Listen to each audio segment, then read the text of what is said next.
always ready. Girl, you're always ready. I'm always ready. What up, Squid? Hey. Hi, peeps. We're at work, and we're fortunate enough at work. Play. That's our 100-yard rifle range at work, because we're awesome and yay, Texas. So, buddy in the mag, crazy Army tanker, was like, hey, my 22 doesn't shoot right. Can you sight it in for me? And so last weekend, me and Harlan were trying to sight it in, and I realized the mount, the base on top of this Ruger 1022 takedown, no bueno. So I just handed it to Squid, and I was like, hey, make this thing shoot. So he went to go make it shoot, and the scope is slipping. So there's a problem with the rail and the slides, the rings, to where it will never be sighted in, because, by the way, this is way too much scope for this, but that's another story. right. But it's slipping within the mounts. It doesn't matter how much you crank down on this. Right. It's gonna slip because it's just not quality parts. And I was just saying to him when I brought it back, I was like, that's one of the things I think people skimp on. They get nice optics, and then they think they can just buy cheap mounts. Cheap freaking mounts. And I mean, the mount is the one thing that I think you want to spend your money on. Yeah. Because that thing moves, and you're in a situation where you have to use it. It could be life or death. It doesn't matter how good your optic is if it's flopping in the breeze and not actually connected to the rifle.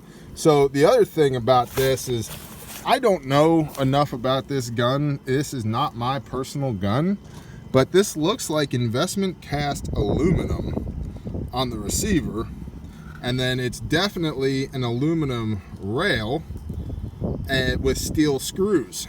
And the problem with that is, if you're grizzly bearish or squidish, you can easily turn those screws to the point where you've stripped out the threading in the receiver, and that's just going to make this the optic flop in the breeze regardless. And I know you use blue Loctite and blah blah blah, you need to be idiot proof your gun. Yeah, the gun should be idiot proof from the factory, says me. But cheap rail, right? And then the rings are like $8 aluminum rings. Mm-hmm. And so, number one, and I own 3 of these. I have one from when I grew up and got mine after I got through kindergarten. I bought both my boys brand new 1022s for their kindergarten graduation. And I don't know why you would put optics on this, because it's a great gun to learn hard sights. teach fundamentals. Absolutely. Yep.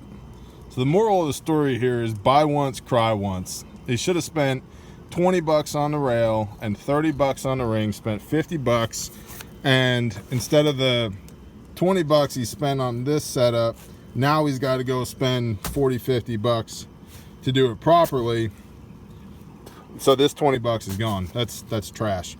And the gun's still not sighted in. It's, close enough-ish in close, but it's still not, harkening back to our previous conversation about 22s, not only would I not bet my life on that little tiny round, but, this is not a SHTF do it all round. But can't even hit with the rifle. Yeah, look at that tiny little thing. Right? And unless you're good, you're not reloading these. No. I mean, you can at least reload other rounds. Yep. Hey, Squid, do you have a mirror in your pants? I have a mirror in my pants. Because I could see myself in them.